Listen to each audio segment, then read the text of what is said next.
तर काय म्हणताय कोल्हापूरकर, बरं आहे नव का? विषयात मी स्टार्ट केलाय तर मस्त की बँकेतलं एक छोटंसं काम होतं ते सगळं आवरून मी चालले ते घरी जाताना हा नवीनच काहीतरी विषय दिसला. हा विषय काय आहे आपल्याला लवकरच कळेलच. त्यानंतर मग घरी गेले, आराम वगैरे केला. तर मम्मी म्हणली जा मला बाहेरनं काही तर खायला घेऊन यायचा. मग म्हणलं ठीक आहे. मग मम्मीची इच्छा आपण काय मोडू शकतो का? नाही. तर मग मस्त की म्हटलं जाऊन रंकाळ्यावरती काहीतरी छानसं काहीतरी खायला घेऊन या. तर जरा मेंदूला जरा ताण दिला आणि विचार केला की मस्त की मम्मीसाठी काहीतरी नवीन घेऊन जायचं. तर नवीन काय घ्यायचं? तर नवीन माझ्या मेंदूमध्ये ही आयडिया आली की मस्त की मम्मीसाठी छानपैकी क्रिस्पी वडा प्लस थालीपीठ, ते बी चीजवालं. हे डोक्यात घेऊन मी माझा प्रवास चालू ठेवला.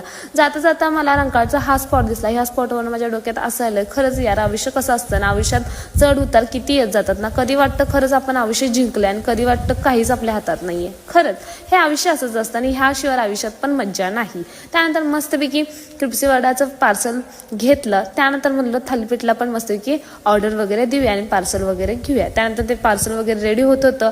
त्यामुळे मी म्हणजेच वाट बघत होते ते पार्सल कधी रेडी होईल. त्यानंतर मस्त फायनल माझं पार्सल आलं आणि तुमचा सपोर्ट, लाईक, शेअर मला नक्की करत राहा. आणि मी माझ्या घरच्या वाट्याला निघा लागलेले होते.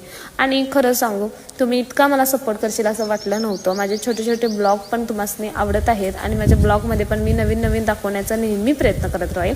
Thank you so much.